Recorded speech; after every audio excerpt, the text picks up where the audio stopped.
Hello and welcome. In this module, we are going to step into the executive suite to tackle a fundamental challenge of modern leadership. We'll explore the intersection of performance, profit, and people, and discuss how to effectively lead and measure success in today's complex, decentralized organizations.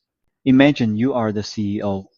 On one hand, you want to empower your managers, to give them the autonomy to make decisions quickly and respond to their local markets. On the other hand, you need to maintain control to ensure the entire organization is moving towards a unified strategic goal. This is the core challenge of decentralization. The upside of decentralizing is tremendous. You get faster decisions, more motivated managers, an excellent training ground for future leaders, and you leverage the detailed, up-to-date information that only people on the front lines have.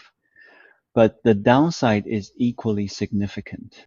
You risk managers making decisions that don't align with the company's overall strategy, a lack of coordination between divisions, and, in the worst case, decisions that make one department look great but actually harm the parent company. This leads us to our strategic question for today. As a future leader, how do you design a system that captures all the incredible benefits of decentralization while actively mitigating these very real risks? The solution to this dilemma lies in a framework called responsibility accounting. The core idea is to create specific responsibility centers and then design performance evaluation systems that hold managers accountable only for the outcomes they can actually control. We have three primary types. First, a cost center, like an HR or IT department. Here, the manager has control over costs, but not revenues or investment decisions. Their primary goal is to minimize costs while maintaining a certain level of quality or service. Next, a profit center. Think of the manager of a single Six Flags amusement park. They control both the costs of running the park and the revenues it generates, but likely not major investment decisions, like building a new theme park. Their goal is to maximize the profit of their specific unit. Finally, we have the investment center. This is the highest level of authority. The manager, perhaps GM's vice president of North America, controls costs, revenues, and has significant discretion over investments in operating assets, like building new factories. Their goal is, therefore, to maximize the return on the assets they control. The key insight here for you as MBAs is that this is more than just an organizational chart, it's a map of decision rights. The secret to effective management is ensuring that your performance metrics, the way you evaluate and reward these managers, align perfectly with the authority you have given them. So, how do we measure the performance of an investment center? The most common and classic metric is return on investment, or ROI. It's designed to answer one simple but incredibly powerful question. How much profit are we generating for every single dollar we have invested in our operating assets? The formula is net operating income divided by average operating assets. For our purposes, net operating income is income before interest and taxes. And average operating assets are the assets actively used to generate that income. Things like cash, accounts receivable, inventory, and equipment. We specifically exclude non-operating assets like land held for future investment or investments in other companies because the manager isn't using them to generate today's operating income. The objective, quite simply, is to increase ROI. A higher ROI signals a more efficient use of the company's capital. Now, simply telling a manager to increase ROI is insufficient guidance. That's where the brilliant DuPont formula comes in. Developed over a century ago, it remains a cornerstone of financial analysis because it breaks ROI down into its two strategic components, margin and turnover, giving managers clear levers they can pull to improve performance. The formula is ROI equals margin times turnover. Margin is net operating income divided by sales. It measures profitability. It tells you how much profit you squeeze out of each dollar of sales. You can improve your margin by increasing prices or by cutting operating expenses. Turnover, on the other hand, is sales divided by average operating assets. It measures efficiency. It tells you how effectively you are using your assets to generate sales revenue. You can improve turnover by increasing sales or by reducing the capital tied up in assets like inventory or accounts receivable. The strategic takeaway is this. This formula helps you diagnose your business model. Are you a high margin business like Gucci or a high turnover business like Walmart? Understanding which lever is more critical to your success is key to managing your specific business. Let's make this tangible with a mini case. The manager of Montvale Burger Grill is considering a $2,000 investment in a new soft-serve ice cream machine. Before the investment, the grill's ROI is a solid 20%, which is the result of a 10% margin multiplied by a 2 turnover.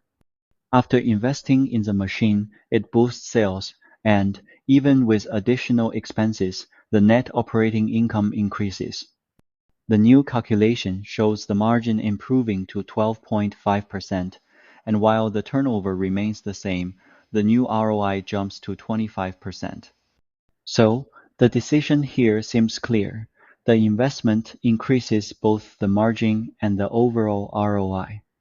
From a purely financial standpoint, this is a definite go, and our analysis shows that the driver of this improvement was the increase in profitability, or margin. This brings us to the most important criticism of ROI, and a classic problem that you will almost certainly encounter in your careers. Let's consider a scenario. A successful division manager is evaluated based on her division's ROI, which is currently an excellent 20%. She is presented with a new investment opportunity, a new project that promises a solid 18% return. Now, the company's overall minimum required rate of return, its cost of capital, is only 15%. So, from the company's perspective, any project earning above 15% is a good investment that creates value. But what will the manager decide? She will almost certainly reject the project. Why? Because accepting an 18% project, however profitable, will mathematically dilute her division's stellar ROI, pulling it down from 20% to 19.6%.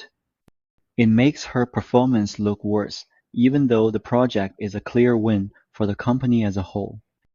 The result is a classic case of what we call goal incongruence. The performance metric itself has incentivized the manager to make a decision that is good for her and her division, but bad for the overall company. So how do we fix this underinvestment problem? The most common alternative solution is a metric called residual income. It is specifically designed to overcome this flaw in ROI. Residual income measures the net operating income earned by a division less a charge for the minimum required return on the assets under the manager's control. The formula is net operating income minus the product of average operating assets times the minimum required rate of return. That minimum required rate is essentially the company's cost of capital, the return it must generate to satisfy its investors. The goal with residual income is fundamentally different.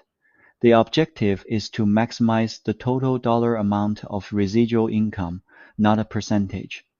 Therefore, any project that generates a positive residual income, meaning it earns more than the minimum required return, is a project the manager will be motivated to accept. Let's revisit the diagnostic machine investment to see this in action. Remember the facts. The new project has an 18% return. The division's current ROI is 20%, and the company's minimum return is 15%. If we evaluate the manager using ROI, we see that adding the new project drops the division's overall ROI from 20% down to 19.6%. The rational, self-interested decision for the manager is to reject the project. Now, let's evaluate the same manager using residual income. We see that the new project generates a positive residual income of $750. This increases the division's total RI from $5,000 to $5,750. The decision for the manager under this system is clear. Accept the project. The conclusion is powerful. Residual income promotes goal congruence. It encourages managers to accept any and all investments that exceed the company's minimum required return, aligning their interests with the interests of the shareholders. So, given the major flaw in ROI, why doesn't every company just use residual income? Well, because residual income has its own disadvantages. Let's compare them directly. The big advantages of ROI are that it's intuitive as a percentage, and because it's a ratio, it can be used to compare divisions of very different sizes. Its main disadvantage, as we've seen, is that it leads to underinvestment and goal incongruence. On the other hand, the primary advantage of residual income is that it promotes goal congruence and directly links decisions to the company's cost of capital. Its disadvantages are that it's an absolute number, not a percentage, which makes it less intuitive. And more importantly, it cannot be used to compare divisions of different sizes. A very large division will almost always have a larger residual income than a small division, even if the smaller division is more profitable. Let's zoom out and consider the strategic takeaways for you as a leader. First, and most importantly, metrics drive behavior. The performance metrics you choose to implement will directly and powerfully influence the decisions your managers make, for better or for worse. An incomplete or poorly chosen metric will inevitably lead to dysfunctional, value-destroying behavior. Second, recognize that there is no single perfect metric. We've seen that both ROI and residual income are flawed. This is precisely why modern performance evaluation has moved towards a balanced scorecard approach, which combines key financial measures like these with metrics related to customer satisfaction, internal processes, and innovation and learning. Finally, always think long-term. Be deeply skeptical of any metric that encourages short-term gains at the expense of long-term company health. For example, a manager cutting the R&D budget to boost this year's ROI. Your fundamental job as a leader is to balance the pressure for short-term performance with the absolute necessity of long-term value creation.